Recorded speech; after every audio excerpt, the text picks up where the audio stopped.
Shalom, selamat malam saudara-saudara yang dikasihi Tuhan Yesus Kristus. Salam sejahtera buat saudara semua dimanapun saudara berada. Damai sejahtera dan sukacita oleh Roh Kudus melimpah senantiasa dalam hati dan kehidupan saudara semua.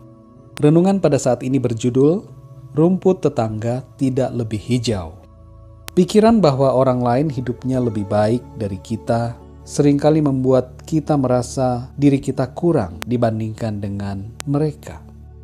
Hal ini menandakan bahwa kita belum dapat merasa cukup dan puas dengan keadaan diri kita sendiri. Istri orang lain dipikir lebih cantik dan lebih baik. Suami orang lain dipikir lebih ganteng dan lebih baik. Harta milik orang lain dirasa lebih baik dan lebih bagus. Walaupun sudah punya kendaraan, masih saja merasa iri dan kepingin punya kendaraan yang dimiliki oleh orang lain. Karyawan orang lain dirasa lebih baik daripada karyawan sendiri.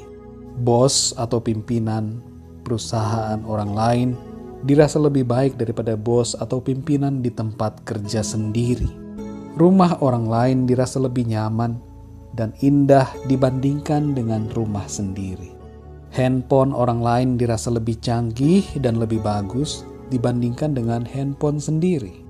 Semua intinya berpusat pada ketidakpuasan pada diri sendiri dan apa yang dimiliki. Saudara yang dikasihi Tuhan, kita seharusnya bersyukur kepada Tuhan untuk setiap apa yang ada pada kita dan merasa puas karena fokus kita adalah Tuhan. Pengucapan syukur akan memampukan kita untuk merasa puas dengan apa yang ada pada kita. Saudara yang dikasihi Tuhan, ada satu dosa yang berkaitan erat dengan keadaan hati atau keinginan semacam ini. Dosa ini termasuk dalam 10 perintah Allah. Apakah dosa tersebut? Dosa tersebut adalah dosa mengingini.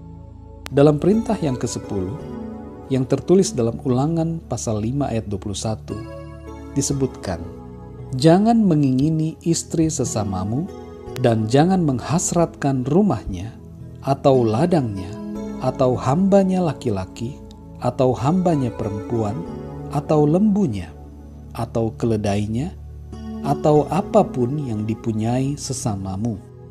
Inti dari perintah Allah di Keluaran 20 ayat 17 adalah agar kita tidak mengingini sesuatu yang bukan menjadi hak kita.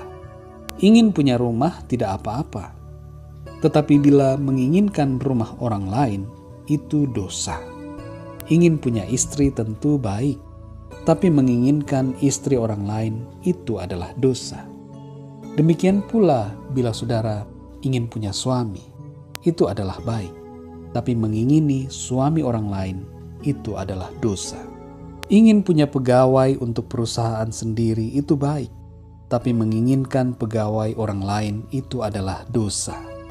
Intinya adalah apa saja yang dipunyai oleh sesama kita, kita tidak boleh mengingininya. Karena hal itu dilarang oleh Tuhan.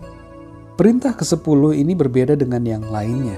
Akarnya adalah ada dalam pikiran kita. Bila umumnya dosa terjadi akibat perbuatan yang sudah dilakukan, maka tidaklah demikian dengan dosa akibat keinginan. Belum ada sesuatu yang terjadi, tapi semuanya masih ada dalam pemikiran. Namun inilah yang membuat manusia menjadi berdosa. Pikiran dan keinginan untuk memiliki sesuatu yang dimiliki oleh sesama kita, itu adalah dosa. Saudara yang dikasihi Tuhan, pikiran kita harus bersih dari keinginan yang tidak berkenan kepada Allah. Tuhan tidak mau kita dipenuhi dengan iri hati, dengki, dan berbagai macam pikiran jahat. Tetapi Tuhan menghendaki agar kita punya pikiran yang bersih, tulus, dan suci. Itu sebabnya kita harus mengenakan pikiran Kristus pada pikiran kita. Kita harus menanggalkan pikiran yang lama dan mengenakan pikiran yang baru, yaitu pikiran Kristus. Saudara yang dikasihi Tuhan, dosa keinginan berhubungan erat dengan mata, dengan apa yang kita lihat. Oleh karena itu kita harus menjaga mata dan juga hati kita. Dalam Matius 5 ayat 28, Tuhan Yesus berkata, "Tetapi aku berkata kepadamu, setiap orang yang memandang perempuan serta menginginkannya, sudah berzinah dengan dia di dalam hatinya." Bahkan secara ekstrim Tuhan Yesus berkata dalam Matius 18 ayat 9, Dan jika matamu menyesatkan engkau, cungkilah dan buanglah itu. Karena lebih baik bagimu masuk ke dalam hidup dengan bermata satu, daripada dicampakkan ke dalam api neraka dengan bermata dua. Makna dari ayat ini adalah agar kita bersungguh-sungguh dalam menjaga hidup kita agar tetap kudus di hadapan Tuhan. Marilah kita menjadi pribadi-pribadi yang punya pikiran kudus dan tulus, tanpa rasa dengki, iri hati, ataupun keinginan-keinginan yang tidak berkenan dan berdosa. Bersyukurlah dengan apa yang ada pada kita. Jangan lihat-lihat rumput tetangga dan membandingkannya dengan keadaan kita. Rumput tetangga tidak lebih hijau bila kita memiliki hati yang selalu bersyukur. Lagi pula kita tidak benar-benar tahu keadaan orang lain, sehingga janganlah kita menilai dari apa yang kelihatan. Setiap orang punya permasalahan hidupnya masing-masing. Baiklah kita senantiasa bersyukur dan tidak membandingkan diri kita dengan orang lain. Ucapan syukur akan membuat kita dapat berbahagia. Berterima kasihlah pada Tuhan atas segala karunia dan berkat-Nya dalam hidup kita. Mari, jagalah hati, keinginan dan hasrat kita agar berkenan kepada Tuhan. Biarlah renungan ini menjadi berkat buat saudara semua dan Roh Kudus akan memberikan pemahaman yang lebih dalam lagi tentang kebenaran firman Tuhan. Berkat dan penyertaan dari Allah Bapa, kasih karunia dari Tuhan Yesus Kristus, dan penyertaan persekutuan dengan Roh Kudus menyertai kita semua saat ini dan sampai selama-lamanya. Tuhan Yesus memberkati saudara semua. Selamat malam dan sampai jumpa dalam renungan yang berikutnya. Haleluya.